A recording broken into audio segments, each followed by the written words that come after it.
Alors, j'ai eu un souci avec le X-Ride ici présent. Alors, le X-Ride, c'est quoi? C'est en fait le support chargeur de téléphone. Vous voyez, ici, là, ça permet de charger le téléphone cross-call. Alors, c'est aimanté. Et le problème, c'est très bien. J'adore le X-Ride. Je trouve ça super.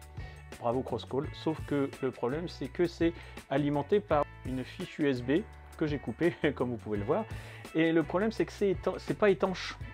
Alors ici c'est étanche, il n'y a pas de problème, hein, ça c'est étanche, mais la connexion USB avec une prise USB au guidon, c'est pas étanche. Alors moi ce que j'ai fait, comme j'ai installé un eScan, voilà, un EasyCAN, c'est-à-dire que ça me rajoute 4 alimentations pour des accessoires, des feux auxiliaires ou quoi que ce soit.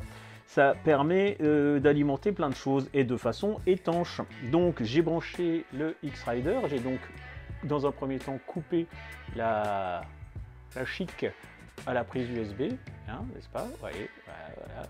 On en profite pour voir le bordel dans le garage. Tiens d'ailleurs, là-bas, là, eh ben, c'est du faux sang. Oui, c'est pas grave. C'est du faux, je vous rassure. J'ai coupé. Et j'ai branché sur une fiche du EasyCAN et je me suis dit, bah voilà, nickel, hein. Sauf que bah, ça marchait pas. Alors voilà, qu'est-ce que j'ai fait? Je me suis mis à réfléchir.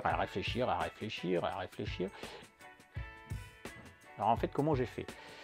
Bah déjà, j'avais le droit à un appel à un copain. Alors j'ai appelé un copain, voilà, Marc, et il m'a dit, bah oui, mais le problème c'est que ta batterie et ton eScan il distribue du 12 volts, quel que soit l'ampérage. Après, lui, il gère l'ampérage, mais à la base, le voltage, c'est du 12.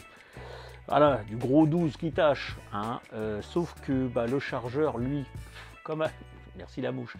Comme normalement, il passe par un port USB où il y a un petit redresseur qui fait que ça convertit le 12 volts en 5 volts.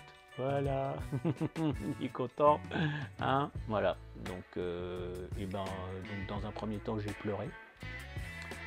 Après, j'ai réfléchi. Après, j'ai crié.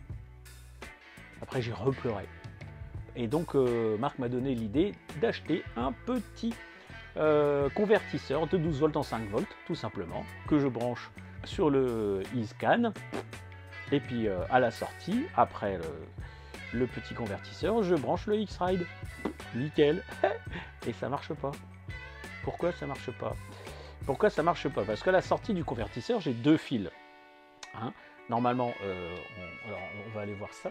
J'ai deux fils à la sortie du convertisseur. Voilà, j'ai ces deux fils là.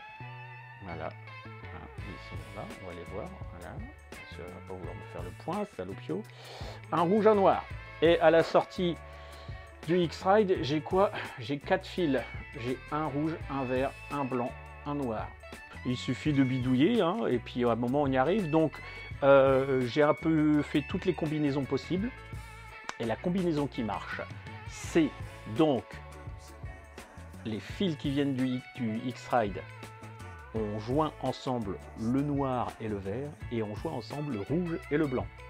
Et donc on branche le rouge et le blanc sur le rouge du convertisseur et le noir et le vert sur le noir du convertisseur. Et là, ça marche. Donc si vous voulez un chargeur avec une fiche USB qu'on coupe et puis que après on peut brancher et que ce soit étanche, et puis comme ça se coupe quand vous coupez le contact et ça charge quand il y a le contact et tout, et ben c'est super. Et voilà. Hein, et rien n'empêche, si on a envie, de mettre un petit interrupteur au guidon en plus si on veut pas que le téléphone il charge en permanence. Voilà. Et ben maintenant bah, je vais le faire, mais je vais pas vous le montrer. C'est long, c'est chiant, c'est de la soudure, c'est pas intéressant. Allez regarder une autre chaîne et puis on revient plus tard. Ciao.